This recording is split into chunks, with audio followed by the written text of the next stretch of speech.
Greetings to all in the precious and wonderful name of our Lord and Savior Jesus Christ. यीशु मसीह के बहुमूल्य और अद्भुत नाम में मैं आप लोगों का हार्दिक अभिनंदन करता हूं। Indeed, it is a wonderful time for us to hear from the Word of God. जैसा कि यह समय जो है कि प्रभु के वचन से सुनने का समय है Hope you all doing good. और उम्मीद करता हूं कि सभी लोग अच्छे से हैं। Praise God. प्रभु की स्तुति हो। Hallelujah. Hallelujah. I want you to open with me Gospel according to John chapter 15 verses 1 and 2. और मैं चाहता हूं कि आप लोग मेरे साथ में यूहन्ना रचित सुसमाचार उसका 15वां अध्याय उसका पद 1 और 2 निकालेंगे। I am the true vine and my Father is the gardener. सच्ची दाखलता मैं हूं और मेरा पिता किसान है। He cuts up every branch in me that bear no fruits, और वो हर एक डालियों को काट डालता है जो फल नहीं लेकर आती हैं। while every branch that bear fruit he prunes, और जितने भी डालियां फल लेकर आती हैं वे उन्हें छांटता है ताकि वे और फल लेकर आएं, so that it will be even more fruitful. ताकि वो और भी फलदायक हो। I am the true vine. This is the last of the 7 greatest saying of Jesus Christ in book of John. और सच्ची दाखलता मैं हूँ ये कथन जो है कि यीशु मसीह के 7 बड़ी कथनों में से मैं हूँ में से एक है। When Jesus said, I am the true vine and my Father is the gardener, he's not introducing something new which is unfamiliar to his disciple and to the people of Israel. जब यीशु मसीह ने कहा सच्ची दाखलता मैं हूँ तो ये कोई नई बात नहीं थी। वहाँ के लोग इज़राइल के लोग और यीशु मसीह के चेले इस बात को अच्छी तरह से जानते थे। But it was familiar to the people of Israel and to his disciples. परंतु ये बात जो है कि इज़राइल के लोगों के लिए और यीशु मसीह के लोगों के लिए चेलों के लिए ये बात बहुत ही प्रसिद्ध थी। Because the cultivation of vineyard was important in the life and economy of people of Israel. क्योंकि ये इसकी जो फसल है जो इसका उपज है वहाँ के अर्थव्यवस्था के अधीन था और वो लोग अच्छी तरह से इसको करते थे। These precious verses from 1 to 11 teaches us how can be fruitful for the glory of the Lord. और ये बहुमूल्य जो वचन है 1 से लेकर 11 तक हमें ये सिखाता है कि हम लोग कैसे उसकी उन्नति करें। So the main truth Christ is teaching in these particular verses और जो एक प्रथम सच्चाई है जो कि इस वचन में सिखाया गया है importance of abide in him in order to bear fruit for the glory of the Lord. यीशु मसीह में बने रहना ताकि हम लोग उसमें फल लेकर आएं। Here the word fruit is used 6 times. और ये जो शब्द फल 6 बार इस्तेमाल किया गया है यहाँ पर। Or abide at least 15 times. और उसमें निवास करना बने रहना ये शब्द जो है कि 50 बार इस्तेमाल किया गया है। But here abide means relationship or fellowship. और यहाँ पर जो कि स्थिर रहना बने रहने का मतलब है रिश्ते में जुड़े रहना। Here the main point of Christ's teaching is fellowship or relationship. यहाँ पर यीशु मसीह का जो मुख्य शिक्षा है वो ये है कि यीशु मसीह में जुड़े रहना, यीशु मसीह में बने रहना। In this particular passage, Jesus taught his disciple because he was departing them. He was going away from them. इस जो कि निश्चित आयत में हम लोग देखते हैं कि यीशु मसीह उनको सिखा रहा था क्योंकि वो उनसे दूर जाने वाला था। So Jesus Christ said to them, if they do not abide in him, do not be in him, they cannot bear fruit for the glory of the Lord. इसलिए यीशु मसीह उनको ये कहता है कि यदि वो उसमें ना बने रहे तो वो प्रभु के लिए कभी भी फल नहीं ला सकते हैं। So Jesus Christ says them they have to abide in him in order to bring forth the fruit and use for the glory of the Lord. इसीलिए वो यीशु मसीह कहता है कि उनको उसमें जुड़े रहना है ताकि वो प्रभु के महिमा के लिए फल लेकर आएं। So here Jesus Christ wanted them to know that they should remain in him to carry on the work of the Lord. इसीलिए यीशु मसीह उनसे चाहता है कि वो यीशु मसीह में बने रहे ताकि वो प्रभु के काम में आगे बढ़ते रहें। So in verse 2 we read like this. और वचन दूसरे में हम लोग इस तरह से पढ़ते हैं। Every branch in me that doesn't bear fruit, God cuts them up. हर एक डाली जो मुझ में है फल नहीं लेकर आती है परमेश्वर उसे काट कर हटा देगा। Here believers are pictured as branches. और यहाँ पर विश्वासियों का जो रूप है वो डालियों के रूप में देखा गया है। Here Jesus Christ said about the true believer.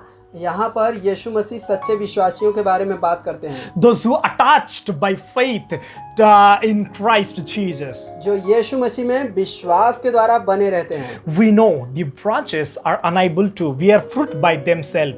हमें मालूम है कि जो डालियां हैं अपने आप से फल नहीं लेकर आ सकती, They should remain or connected to the tree in order to bring forth the fruit. उन्हें फल लाने के लिए पेड़ में बने रहना बहुत ही आवश्यक है। And a root and a trunk supports the life of the tree. और जो तने हैं और जो जड़ें हैं उस पेड़ को मजबूती से स्थिर करके रखती हैं। And only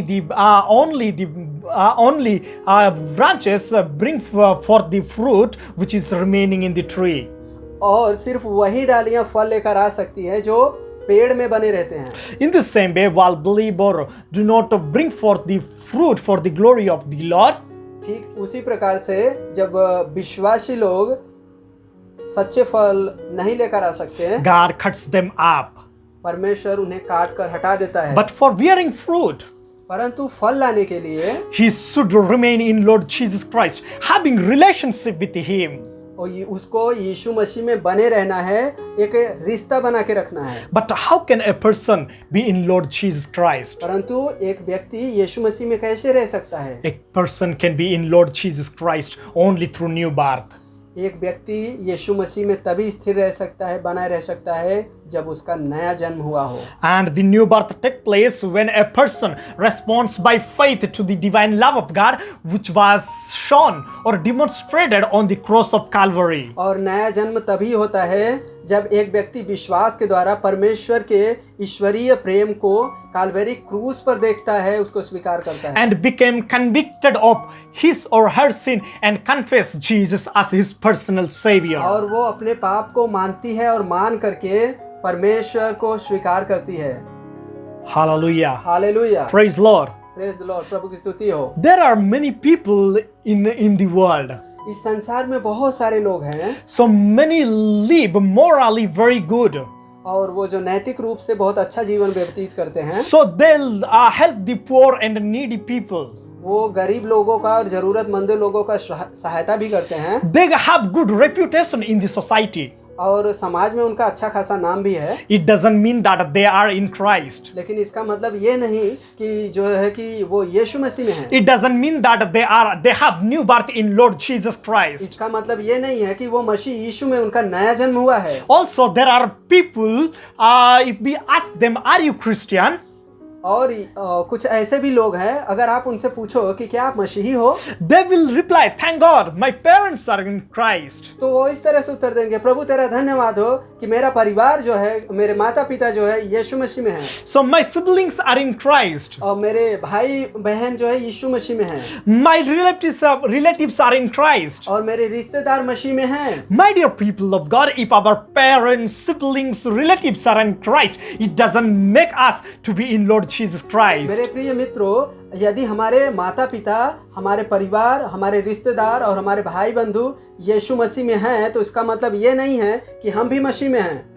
Hallelujah. Hallelujah. In John chapter 3, we read like this. यूहन्ना रचित सुसमाचार 3 अध्याय में हम इस तरह से पढ़ते हैं। Nicodemus approached Jesus Christ at night. Nicodemus यीशु मसीह के पास रात के समय में पहुंचता है। Actually, Nicodemus was a ruler.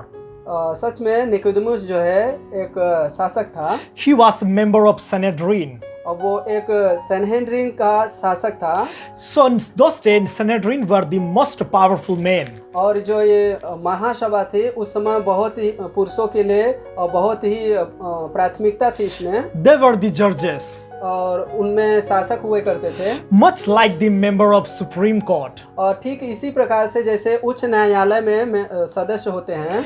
Hence, Nicodemus was one of the most powerful men. और ठीक उसी प्रकार से निकोदेमुस भी इसी प्रकार का एक सदस्य था। And also Nicodemus was religious. और निकोदेमुस जो है कि धार्मिक व्यक्ति भी था। He adhered to the strictest of religious and ethical standard. और वो जो है नैतिकता को और जो व्यवस्था को अच्छी तरह से पालन करने वाला एक व्यक्ति था। And his approach to Jesus was real.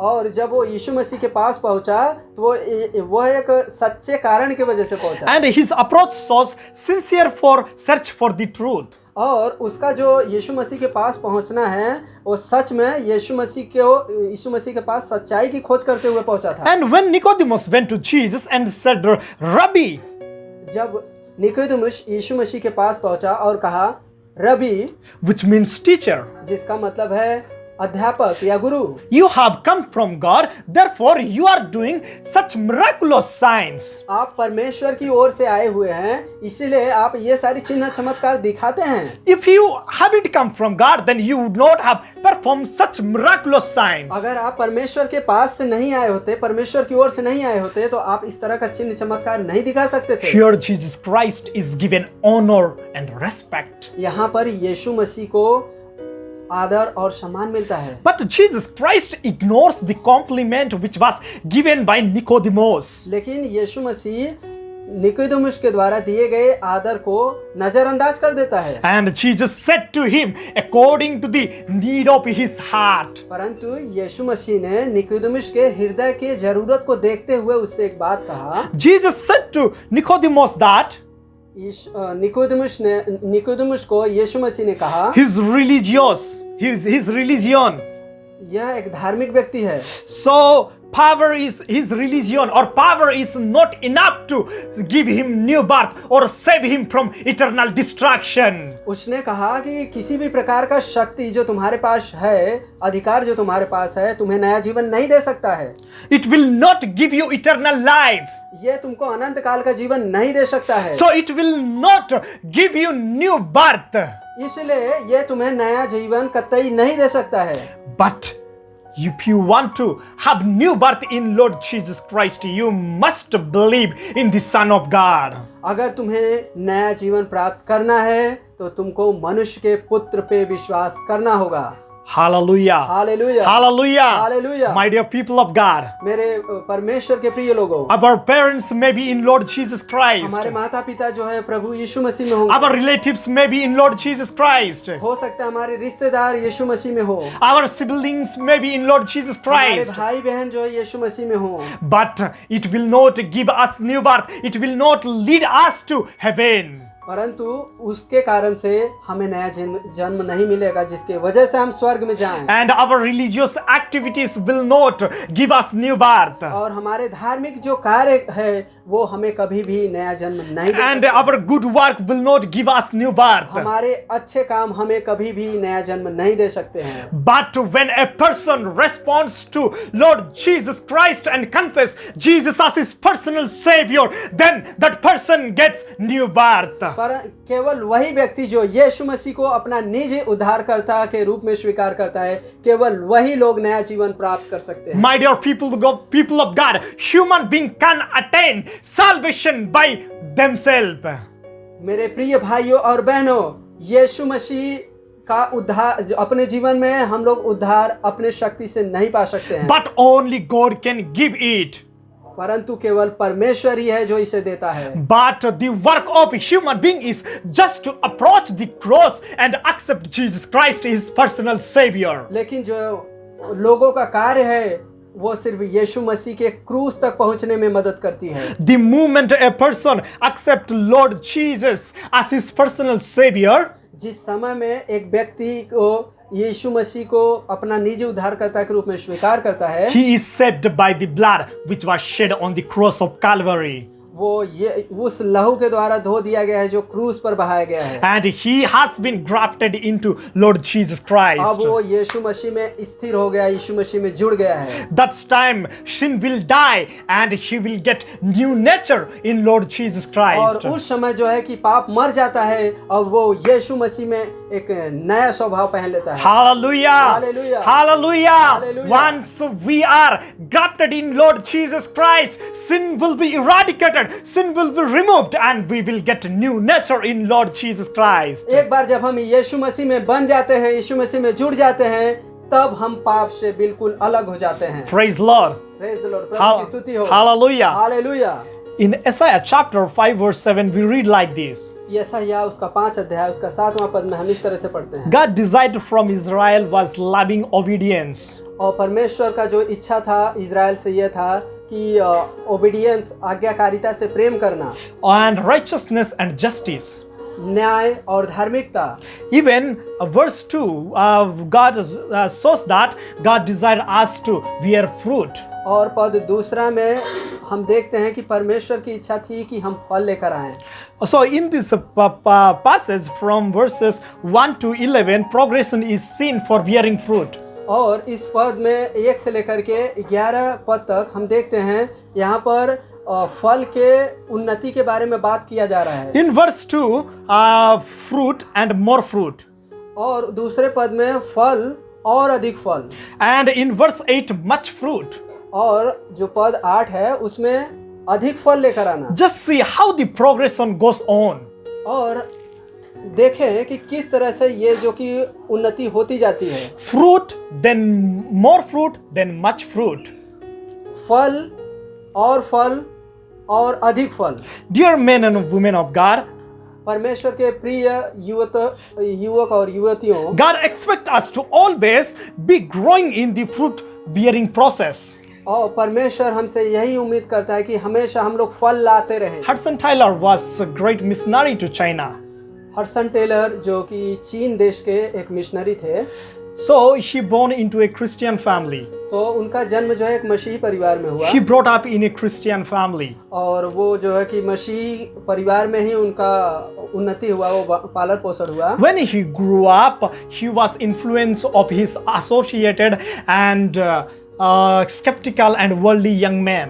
जैसे जैसे वो बढ़ते गए, उनका जो कि रहन सहन है वो सांसारिक लोगों के साथ में था और इस तरह से वो सांसारिकता में बढ़ते गए। On the 17th year of Taylor, और जब हडसन टेलर 17 साल के हुए, one holiday he went into his father's library in order to read something in order to pass the time. सो एक दिन वो छुट्टी का दिन था, वो अपने पिता के पुस्तकालय में गए ताकि एक कोई सा किताब पढ़े जिससे वो अपना समय बिताएं। So he picked up a gospel tract entitled "It Finished." और तब उसने एक किताब निकाली, उस किताब के ऊपर इस तरह से लिखा था कि पूरा हुआ। As he read the phrase "It finished" caught his attention. जैसे ही उसने ये पढ़ा, ये पूरा हुआ, ये बात उसके ध्यान को आकर्षित किया। Then he asked question, "What is finished?" तो उसने इस तरह के एक सवाल पूछा, क्या है जो पूरा हो गया? Then the answer came quickly to him. तो तुरंत एक जवाब उसके पास आया। A full and perfect atonement and satisfaction for sin. तो एक जो है कि सिद्ध और सिद्ध बलिदान जो है पाप के लिए वो पूरा हुआ। And the debt was paid by the substitute. और वो जो कर्ज था, वो जो बलिदान था, वो किसी के द्वारा दिया गया था, पूरा किया गया था। Christ died for our sin and not for ours only, but also for the people of the world. जो यीशु मसीह है वो हमारे ही पापों के लिए नहीं, परंतु पूरे समस्त संसार के लिए वो मारा गया। Then he was flooded in the joyous that if the whole work was finished and the whole debt was paid. सो उसको इस बात को जानकर बड़ी खुशी हुई कि जब पूरा दाम चुका दिया गया है तो अब इधर कोई भी चिंता की बात नहीं। And all that was left for him to just accept. सो जो कुछ भी उसके पास था अभी वो उसको स्वीकार कर सकता है। Then he accepted Christ as his personal savior and fell on his knee and praised God. इसलिए वो यीशु मसीह के अपना निजी उद्धारकर्ता के रूप में स्वीकार किया और घुटनों में आकर के उससे प्रार्थना किया। Then after that he became missionary to China and won these many souls for the glory of the Lord. उसके बाद ही वो चाइना देश के एक मिशनरी बन गए। उसके बाद उन्होंने बहुत सारी प्रभु के लिए आत्माओं को जीता। And he established many churches, many mission stations in China. और चीन देश में कई सारे उन्होंने जो कि कलीसियाएं का निर्माण किया है। उसके बाद कई सारे स्टेशंस बनाए हैं जहां पर प्रभु का कार्य हो। My dear people of God, मेरे प्रिय मित्रों, मेरे प्रिय लोगों, परमेश्वर के लोगों, after accepting Christ, growth must be seen in us. मसीह को स्वीकार करने के बाद वो बढ़ोतरी हमें दिखनी चाहिए। We heard about Hudson Taylor. हमने हडसन टेलर के बारे में सुना। After accepting Christ, growth is seen in him. और जब वो मसीह को स्वीकार किया, स्वीकार करने के बाद ये बढ़ोतरी हम उसके जीवन में देख सकते हैं। So this same way, the moment we accept Christ, we receive the divine nature. जैसे ही ठीक उसी प्रकार से जब हम मसीह को स्वीकार करते हैं, एक ईश्वरीय स्वभाव को हम पहन लेते हैं। Paul says in 2 Corinthians chapter 5 verse 17 like this. दूसरे कुरिन्थियों उसका 5वां अध्याय उसका 17वां पद में इस तरह से कहते हैं, Therefore, if anyone in Christ, इसलिए जो कोई मसीह यीशु में है he is new creation. वो एक नई सृष्टि है। All things have passed away. पुरानी बातें बीत गई, Behold, all things become new. देखो सब कुछ नया हो गया। And every branch that bear fruit, God prunes it, और जितनी भी डालियां फल लेकर आती हैं, परमेश्वर उन्हें छांटता है that it may bring more fruit for the glory of the Lord. ताकि वो परमेश्वर की महिमा के लिए और अधिक फल लेकर आए। As the pruning name is ahead, it is painful. और जैसे हम नाम सुनते हैं छांटना, ये सचमुच एक दुखद नाम है। When the gardener sees a branch that is producing fruit, और जब एक माली, एक किसान जो कि पौधों को बढ़ते हुए देखता है, he removes things from the branch that sap its vitality and strength. और वो उस पेड़ को इस तरह से छांटता है ताकि वो जो कोई और अच्छी तरह से बढ़े, जिससे और उसको शक्ति प्राप्त हो।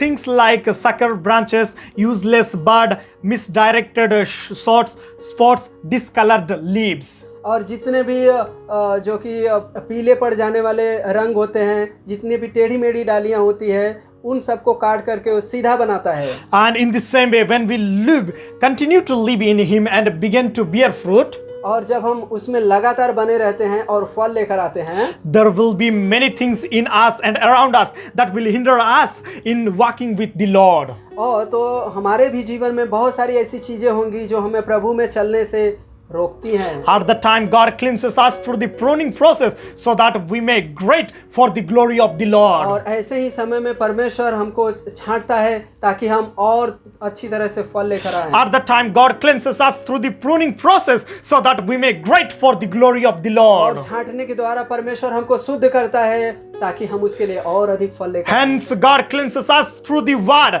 chastens us and make us to bear more fruit. और परमेश्वर अपने वचनों के द्वारा हमें डांट फटकार लगा करके और आगे बढ़ाता है ताकि हम और फल लेकर आएं। As believers start producing fruit, God prunes and takes to produce more fruit than to much fruit. जैसे ही विश्वासी लोग फल लेकर आने लगते हैं, परमेश्वर उन्हें छांटता है ताकि वो उतना ही फल नहीं परंतु और उससे अधिक फल लेकर आए। My dear people of God, मेरे प्रिय जनों, living in Christ means not simply living. यीशु मसीह में बने रहना, यीशु मसीह में रहना, इसका मतलब ये नहीं है कि सिर्फ यीशु मसीह में रहना, but reading the word of God, praying to God, obeying and walking according to the word of God. परंतु इसका मतलब ये है कि उससे प्रार्थना करना, उसके वचन को पढ़ना और उसके अनुसार चलना। And the evidence of in Lord Jesus Christ are written in Galatians chapter 5 verse 22. यीशु मसीह में बने रहना, यीशु मसीह में चलना, वो गलातियों के पुस्तक 5वां अध्याय उसका 22वां पद में लिखा है। That is love, अब वो है प्रेम, joy, आनंद, peace, शांति long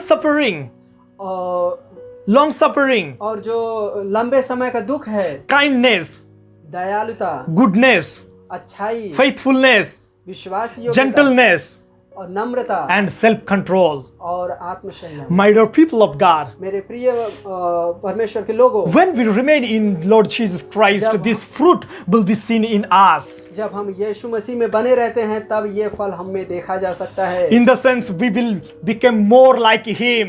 और इस तरह से हम लोग उसके जैसे बनते जाते हैं। And we will behave like Lord Jesus Christ. और हम लोगों का व्यवहार यीशु मसीह के व्यवहार के जैसा होगा। And we will be burdened like Him. और हम लोग उसके जैसे जिम्मेदार होंगे, बोझ वाले होंगे। My dear people of God, मेरे प्रिय परमेश्वर के लोगों, let us remain in Lord Jesus Christ, have fellowship with Him. आइए हम मसीह यीशु मसीह में रह करके उसकी संगति में बने रहें। Because if we are in Jesus Christ, God gives us strength and power, and He will help us to bear more fruit for the glory of the Lord. क्योंकि हम मसीह यीशु मसीह में हैं तो वो हमें शक्ति सामर्थ देगा ताकि हम उसमें और फल लेकर आएं। May God bless you all through this word. परमेश्वर आप सभी लोगों को इस वचन को सुनने के द्वारा आशीष दे। Let us pray to God. आइए प्रार्थना करें। Close our eyes. आइए आंखों को बंद करें। Our loving Lord, Heavenly Father, हमारे स्वर्गीय प्रेम करने वाले परमेश्वर, I thank you and praise you, Lord, for giving us a wonderful time to hear from Thy word. परमेश्वर मैं आपका धन्यवाद करता हूँ कि आपने हमें ये अद्भुत समय दिया है। Lord, thank you for speaking to us thus far. परमेश्वर आपका धन्यवाद कि अभी तक आपने हमसे बात किया। Lord, we submit ourselves unto your mighty hand. हे परमेश्वर हम अपने आप को आपके हाथों में सौंपते हैं। Lord, whatever problems or difficulties we are going through, Lord, take away all the problems and difficulties. हे परमेश्वर हम जिस कठिनाइयों से जिस समस्याओं से होकर जा रहे हैं प्रभु जी, उस समस्याओं से हमें छुटकारा दे। Lord, if we have any impurity or infirmity, Lord, cleanse us and prune us, Lord. हे परमेश्वर अगर हमें अभी भी कोई कमी है, हमें अशुद्धता है प्रभु जी, तो हमें शुद्ध कीजिए। Lord, I pray for the people, those who are watching. हे परमेश्वर मैं आपसे प्रार्थना करता हूँ उन लोगों के लिए जो हमें देख रहे हैं। Lord, bless them abundantly and help them and provide all their needs. हे परमेश्वर आप उनके हर एक जरूरतों को पूरा कीजिए और उनके हर एक इच्छाओं को, उनके हर एक बातों को देखिए। Lord, thank you for hearing and answering our prayer. परमेश्वर आप हमारे प्रार्थना को सुनने के लिए आपका धन्यवाद। I offer in the name of Lord Jesus Christ. यह प्रार्थना हम प्रभु यीशु मसीह के नाम से मांगते हैं। Amen. आमीन। Amen.